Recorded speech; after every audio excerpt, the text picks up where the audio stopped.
Meus irmãos me mandaram um testemunho aqui. Eu já assisti 2 vezes, eu vou assistir a terceira com você, tá bom? Vou colocar daqui a pouco, mas o que mais me impressionou é que Deus, irmãos, Ele faz coisas grandiosas e muitas vezes a gente nem percebe, mas Deus faz coisas lindas. E enquanto a gente está no meio da fornalha ardente, a gente não tem noção da grandiosidade dos milagres de Deus. Se você olhar para o seu passado, para 1 ano atrás, 2, 5, 10 anos, você vai ver que a mão de Deus te sustentou. Pode ter certeza disso. Se você muitas vezes está passando por lutas hoje, comece a olhar para o que Deus já fez lá atrás e você vai se alegrar.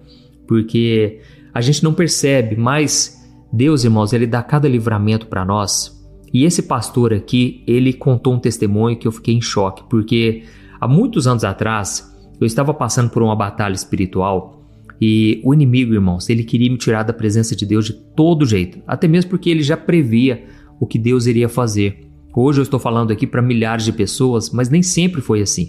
E eu estava pregando lá na minha igreja, eu estava como pastor dos jovens há muitos anos e o inimigo estava furioso. Até que numa noite Deus permitiu que eu sonhasse, que eu tivesse, na verdade, um pesadelo, né? Mas aquilo mexeu tanto comigo e hoje, aquele sonho, ele me fortalece. Eu vou te contar ele rapidinho. Eu estava em casa sozinho e eu estava orando. Até que de repente entrou pelas portas da frente uns bichos ruins. Na verdade eram uns demônios. E eles entraram e começaram a me procurar. E eles começaram a ir em cada canto da casa. E eu estava no banheiro. Eu estava orando no banheiro. Irmãos, de repente, eles entraram no banheiro. Esse sonho foi tão real que era como se eu sentisse o bafo, o cheiro ruim. Irmãos, esses bichos entraram no banheiro. Só que o que é mais impressionante, sabe o que aconteceu? Deus me permitiu, Deus fez com que eu ficasse invisível diante do inimigo. E ele entrava, eu lembro direitinho, ele passava na minha frente, ele foi lá no box do banheiro, ele foi lá no lavatório. Irmãos, ele não me encontrou. E aí eu me lembro que eu fiquei perto do armário, eu estava encostado na parede, perto de um armário que tinha. Ele passou assim, na minha frente, de repente ele passou e olhou, e ele olhou meio que para mim. Só que ele não estava olhando para mim, ele estava procurando perto do armário se tinha alguma coisa. E eu estava ali. E eu lembro que ele olhava para mim, olhava para os lados e tinha um outro demônio que estava do lado dele e eles procurando. Irmãos, Deus permitiu que eu ficasse invisível naquele sonho. E eu me lembro que eu acordei muito assustado, mas ao mesmo tempo muito aliviado. E a mensagem que o Espírito Santo trouxe para mim foi a seguinte: meu filho, eu estou contigo. Meu filho, eu estou te guardando. No meio dessa batalha, dessa fornalha ardente, eu estou com você. Não temas. Irmãos, aquilo me fortaleceu tanto que sempre quando eu vou orar, eu peço para Deus me esconder debaixo das suas asas, debaixo da sombra do Onipotente. Eu peço, Deus, me guarda, me proteja e me esconda dos inimigos. Eu acho que você pode fazer essa oração também na sua casa, tá bom? Ore pelos seus filhos, ore por você, pelo seu esposo, pela sua esposa e peça, Senhor, me esconda debaixo das tuas asas. Olha, porque naquele sonho Deus me mostrou o que acontecia no mundo espiritual. Só que, irmãos, esse testemunho aqui, eu já tinha ouvido algo parecido, mas que nem nesse caso aqui eu fiquei maravilhado. Então, é como se fosse o meu sonho, porém, na vida real. Então eu quero muito que você assista. É o pastor Tiago Nonato, ele pregou na sua igreja, ali na Assembleia de Deus, em Itaciba, Cariacica, Espírito Santo. Eu não conheço esse pastor, talvez alguns de vocês não estão acostumados com esse jeito enérgico de pregar, né? É muito comum nas Assembleias de Deus, que por sinal eu tenho um carinho muito grande pelos assembleanos. Quero mandar um abraço aqui para todos vocês que amam ao Senhor e buscam a Ele com intensidade. Eu confesso que eu já preguei em várias assembleias e eu gosto muito porque eu me sinto na liberdade de poder pregar com ousadia, se precisar pular no púlpito, pula. E então eu tenho um carinho muito grande por essa igreja. E eu vou colocar para vocês, assistam, vocês vão ficar impactados e não deixe no final de compartilhar esse vídeo, porque muita gente precisa assistir esse testemunho impactante, tá bom? Abra o seu coração, Deus vai falar contigo agora, ó. Presta atenção. Deixa eu nesta noite compartilhar uma experiência que eu compartilhei na vigília. 80% dos crentes não estavam aqui nesse dia que eu compartilhei. Essa experiência eu tenho que compartilhar ela de novo. O que vale a presença de Deus na nossa vida? Eu vou te dizer nessa experiência que eu tive pregando na cidade de Ilhéus. Irmão, eu nunca vi isso acontecer. Fui pregar num congresso de missões. O pastor me pegou e levou para casa de uma irmã. Quando eu cheguei na casa dessa irmã, foi lindo demais. Nós chegamos próximo do muro da casa dela, o muro alto com portão vermelho. Quando aproximamos, o pastor disse assim para mim: ouve aí. Era uma mulher orando, era uma crente orando. Aquela mulher orava e ela dizia: Senhora, tira tudo de mim, mas não tire de mim a tua presença. Pode tirar tudo que eu tenho, mas por favor, não tire de mim a tua presença. Ela orava e dizia: sem a tua presença eu não sou nada. Eu me lembro bem que nós batemos palma, ela nos atendeu. Ela disse assim: pastor Tiago, seja bem-vindo na minha casa. Eu disse: obrigado, minha irmã. Eu me lembro bem que ela disse: entra, ali está a toalha, toma um banho, toma um café e vai pro quarto descansar. Eu disse: obrigado. Aí eu fiz o que ela me disse. Quando eu estava no quarto descansando, ela voltou do jeito que ela estava orando. Ela voltou para a sala, ela dobrou o joelho lá no chão e continuou orando. Isso era 4h15 da tarde, ela estava orando. Era 4h30, ela estava orando. Era 4h45, ela orava. 5 horas ela estava orando. 5h25 ainda ela estava orando. 5h45 ainda ela estava orando. O Espírito Santo falou comigo assim: aí, neguinho, vai ficar deitado aí até que hora? Levanta e vai lá ver o que a minha serva precisa. Meu Deus, irmãos, vamos parar aqui só um pouquinho. Isso aqui me gera uma vontade tão grande de orar. Você já teve essa experiência assim, de mergulhar na oração e você fica ali, você não vê o tempo passar e de repente Deus vai te enchendo? E esse irmão então chegou na casa dela, essa irmãzinha orando ali de joelhos. Eu me lembro uma vez, irmãos, que eu fui numa igreja da Assembleia também e tinha uma irmã orando em línguas e as lágrimas desciam. Aquilo, irmãos, gerou em mim um desejo de também receber o batismo no Espírito Santo, poder orar em línguas. E a partir dali eu comecei a orar: Senhor, eu quero ter uma experiência assim também. Então, esse testemunho, calma que ele vai mexer muito com você, vai te estimular a querer buscar mais a Deus. Presta atenção. Levanta e vai lá ver o que minha serva precisa. Eu levantei e fui até a sala e falei: querida, o que se passa contigo que a senhora ora tanto? Os gemidos da tua oração é como uma agulha na minha alma. Por que a senhora está orando tanto? Ela disse assim para mim: pastor Tiago, vou te dizer porque eu estou orando tanto. Ela disse assim: puxa esse lençol aí. Tinha um lençol à direita dela no sofá e eu puxei. Era o filho dela por nome de Ronaldo. O rapaz estava magro, seco, pele e osso, o coração batendo, os dentes cerrados, o olho fundo. Eu disse: o que se passa com ele, minha irmã? Ela disse assim: meu filho, pastor, ele é fruto de promessa. Deus falou no meu ventre, quando eu estava sendo gerado, que ele seria um grande pastor, que ele seria um pregador do evangelho, mas as drogas encontrou ele primeiro. Ô pastor, o meu filho usa tudo quanto é tipo de droga que o senhor imaginar. Ele usa cocaína, ele usa crack, ele usa LSD, ele usa lança-perfume. O meu filho está viciado em gás de buzina. Tudo quanto é tipo de droga que o Senhor imaginar, o meu filho usa. E o médico já deu para ele 7 dias de vida. Ele não come mais, ele nem quer saber de beber água mais, ele só quer droga. A minha preocupação com o senhor aqui é que com o senhor aqui o senhor está correndo risco de vida. Eu disse: por quê?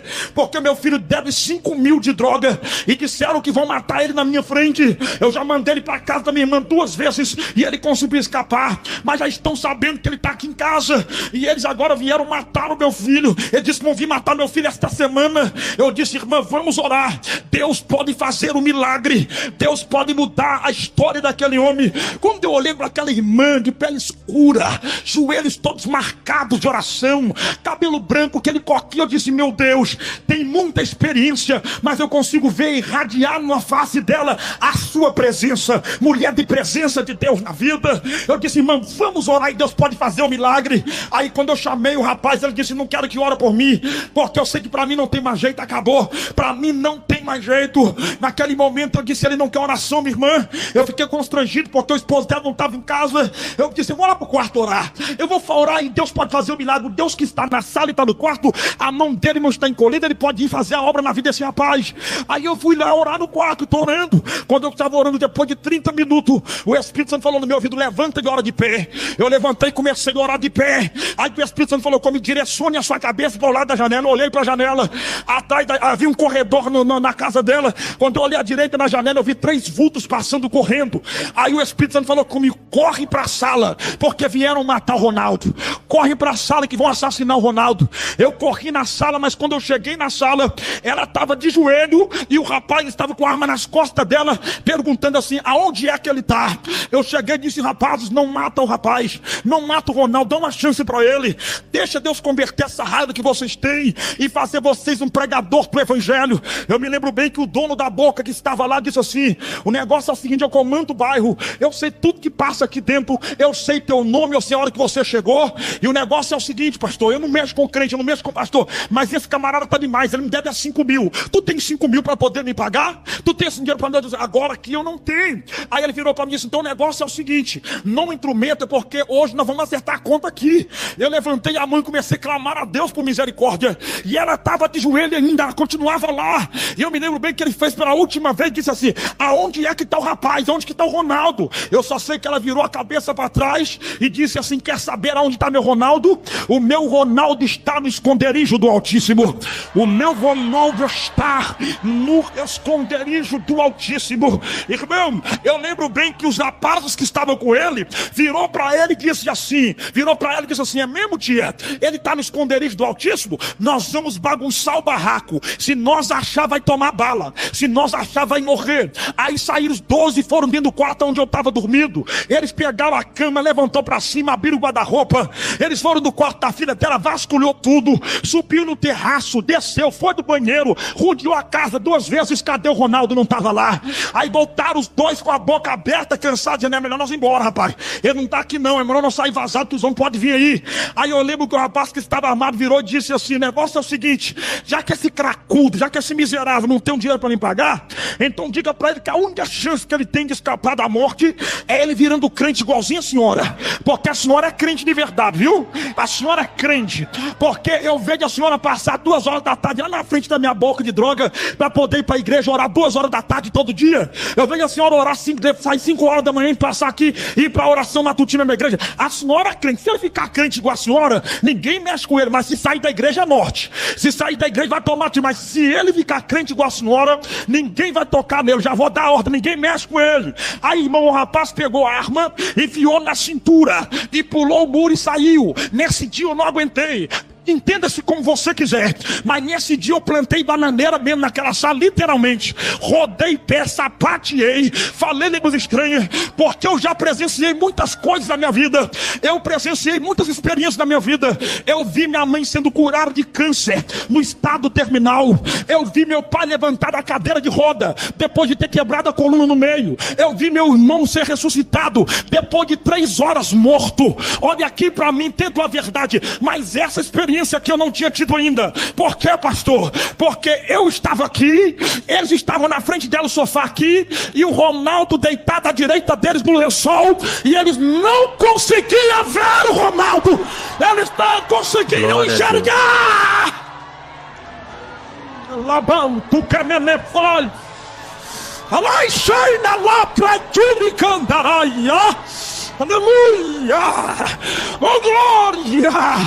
Aleluia!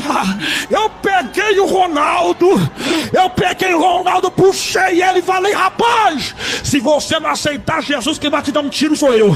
Quem vai te matar sou eu. Você vai aceitar Jesus hoje. Ele olhou pra mim e disse assim: pastor, espera aí, pastor. Meio cambaleando, magro, ele caiu de joelho nos pés da mãe dele. Ele agarrou o pé da mãe dele e ele gritava com muita veemência: mamãe! Oh, minha mãe! Por que é que eu não tenho ouvido para a senhora antes? O teu Jesus é de verdade, minha mãe! E ela dizia: Ronaldo, fala baixo, meu filho! Eles podem estar aí, Ronaldo! Ela disse: não falo! Eles podem estar escondidos. O Ronaldo disse: eu vou gritar. Ele virou para ela e disse assim: a senhora está mandando eu falar baixo porque a senhora não viu o que eu vi. A senhora está mandando eu falar baixo porque a senhora não enxergou o que eu vi. Eu estava com o lençol sobre a cabeça, mas eu estava vendo. A hora que ele colocou a arma nas costas da senhora e disse assim: aonde é que ele está? Que a senhora disse: o meu Ronaldo está no esconderijo do Altíssimo. Levantou um homem de branco do teu lado, minha mãe. E ele foi até o sofá e fez assim com as mãos pro meu lado.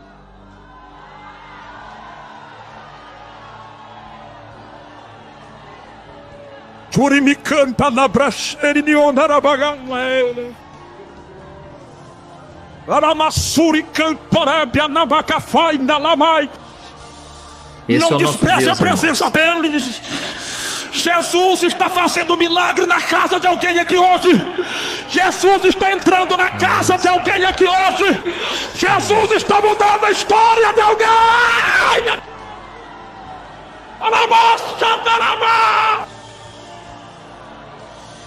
Amandai Calamaxúria. Presença vale mais do que experiência. Naquela hora ele não tinha roupa. Eu já estou terminando. Ele não tinha roupa para vestir, porque tinha trocado tudo em droga.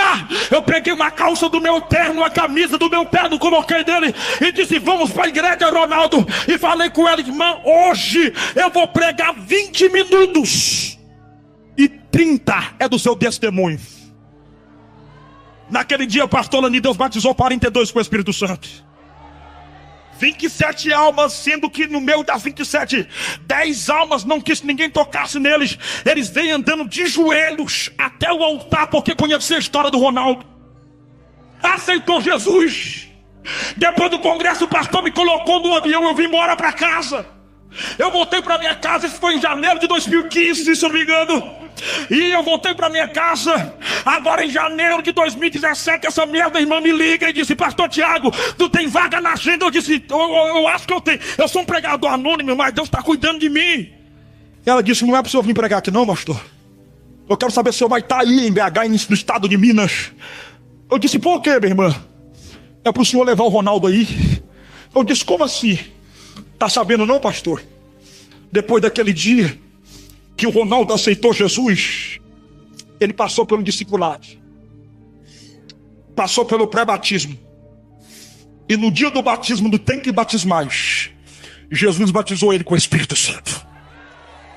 Daragastera e me canta lá machás. O Ronaldo rajou línguas estranhas, pastor. O Ronaldo e o rapaz, mesmo daquele jeito, ele tinha uma expressão bonita, face bonita. Ela disse: o Ronaldo tá bonito, pastor. E tem mais, tá sabendo? O Ronaldo já tá noivo com a filha do pastor. Eu disse: minha irmã, Ela disse: tem mais, pastor. O negócio é o seguinte: o Ronaldo é líder de mocidade regional, já tá pregando pra tudo quanto é lado, pastor. Porque é isso que a presença faz. E para você entender que quando Jesus se levanta no barco, ele não se levanta para perder tempo. O Ronaldo foi tão restaurado porque aquela mãe tinha a presença de Deus, que em outubro eu vou pregar em uma cidade lá na Bahia. Sabe quem é o pregador da quinta e da sexta? O Ronaldo. Eu sou o pregador do sábado e domingo. Sabe por quê? Porque a presença de Deus faz. Aleluia, irmãos. Olha, esse testemunho mexeu muito comigo, irmãos, porque é na prova, é na batalha que Deus forja os seus filhos. Então você que hoje está passando por uma luta, talvez você ouviu isso aqui e você pensou: nossa, meu filho precisava de um encontro com Deus. Talvez você pense: olha, eu queria tanto que o meu familiar ele tivesse uma experiência com Deus. Irmãos, não vamos duvidar do que Deus pode fazer, amém? Você não chegou a esse vídeo aqui à toa, não. Deus, ele trouxe você para você se inspirar nesse milagre que ele fez. Se ele fez na vida dessa mãe, na vida desse rapaz, ele vai fazer na sua, desde que você confie e busque ao Senhor de coração, amém? Eu quero fazer uma oração por você agora. Eu quero que você receba pela fé o milagre que você está buscando em Deus, amém? Feche os seus olhos e depois compartilhe esse testemunho muito forte, muito impactante. Glória a Deus. Vamos orar.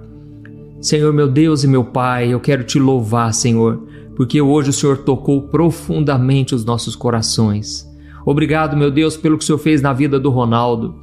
Obrigado, meu Deus, pela alegria que o Senhor trouxe ao coração da mãe dele. Obrigado, meu Deus, por esse pregador. Obrigado, meu Deus, por tudo que o Senhor fez ali, Senhor. O teu nome foi glorificado. Senhor, meu Pai, eu te agradeço porque o Senhor tem cuidado de nós. E eu oro agora, Pai, por este homem e esta mulher que está clamando por um milagre. Chorou com esse testemunho, Pai. Essa pessoa foi tocada. Mas, Senhor, agora olha para a necessidade deles, Pai. Olha para a situação que eles estão passando, Senhor. Tem pessoas aqui que estão com o familiar lá no hospital.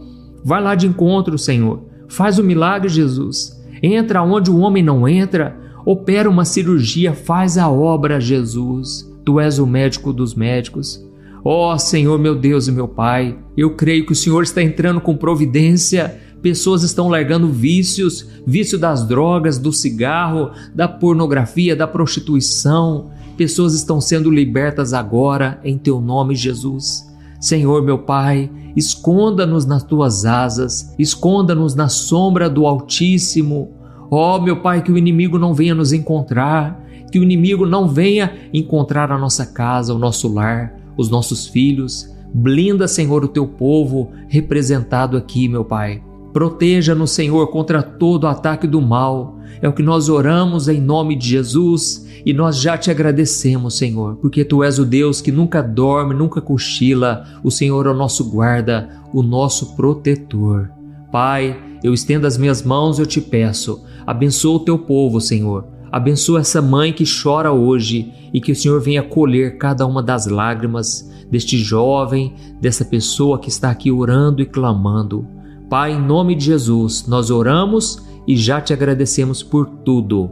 Amém. Glória a Deus.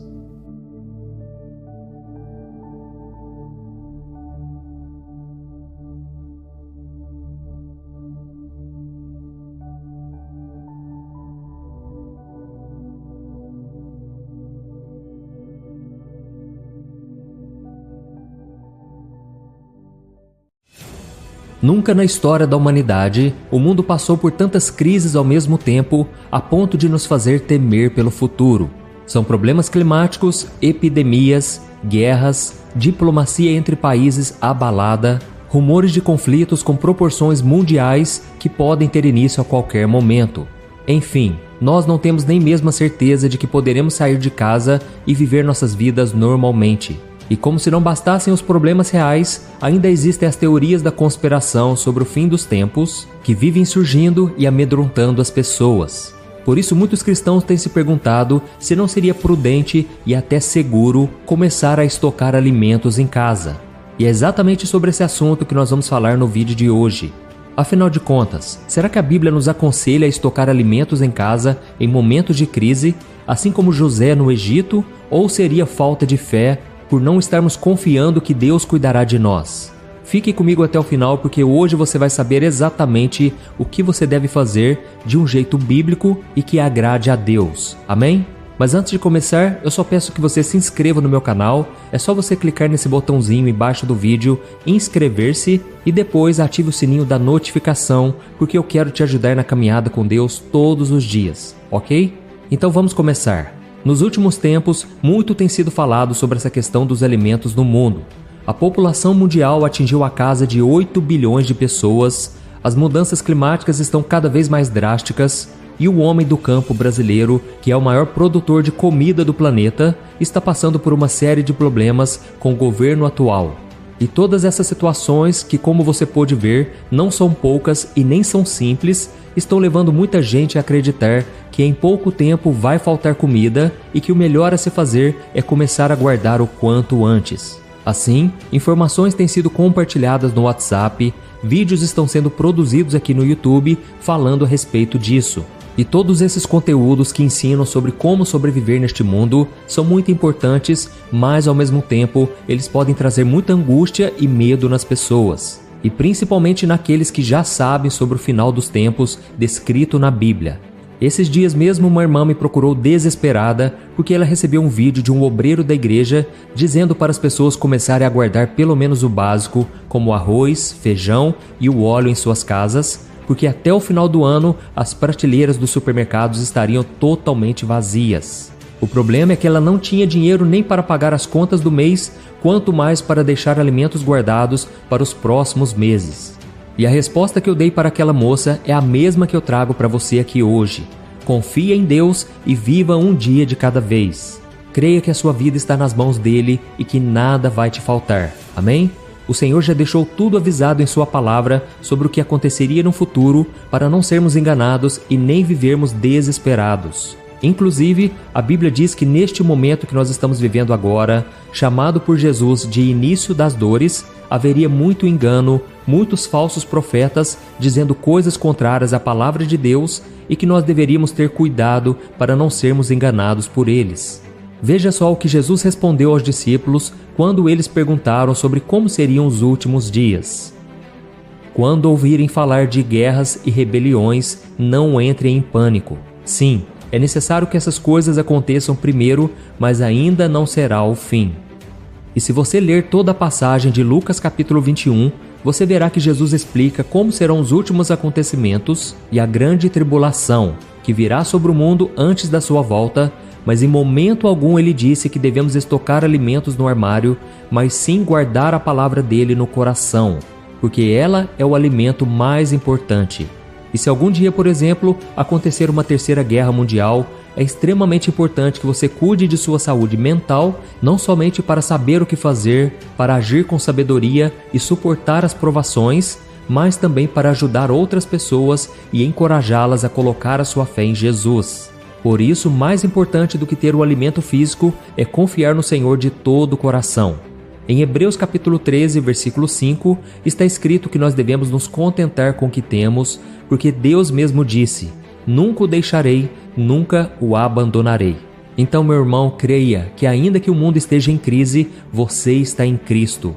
Ele é quem te guarda, te sustenta e faz milagres acontecerem, assim como alimentou uma multidão com 5 pães e 2 peixinhos. Então não fique olhando as circunstâncias e focando somente nas notícias que você ouve e lê, mas alimente a sua fé diariamente, porque Jesus disse que nem só de pão viverá o homem, mas de toda a palavra que sai da boca de Deus. Amém? A Bíblia diz que realmente vai vir uma grande fome no final dos tempos, durante a grande tribulação, mas ainda está um pouco distante de acontecer. Primeiro porque o anticristo precisa se manifestar, assinar o acordo de paz, o terceiro templo precisa ser construído, entre tantas outras coisas. É claro que nós precisamos estar atentos aos sinais, mas o nosso foco deve ser o reino de Deus e viver o dia de hoje, pois o próprio Cristo disse que o amanhã trará suas próprias preocupações. Tem pessoas que deixam de desfrutar da vida porque ficam analisando todo tipo de teoria da conspiração e vivem com medo de tudo, como se tudo e todos estivessem conspirando para o mal. E isso não é verdade. Irmãos, eu não sou ingênuo a ponto de pensar que todas as grandes empresas e empresários, políticos e governantes são bonzinhos. Mas eu também não penso que eles ficam o tempo todo querendo nos destruir e tramando algo maligno.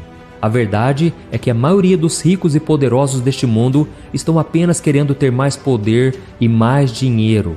Eles estão cegos espiritualmente e são apenas uma marionete nas mãos de Satanás. Por isso, o que eu acredito e está na Bíblia é que o espírito do anticristo já está atuando no mundo há muito tempo, mas ele não tem todo o poder e nem está no controle de tudo.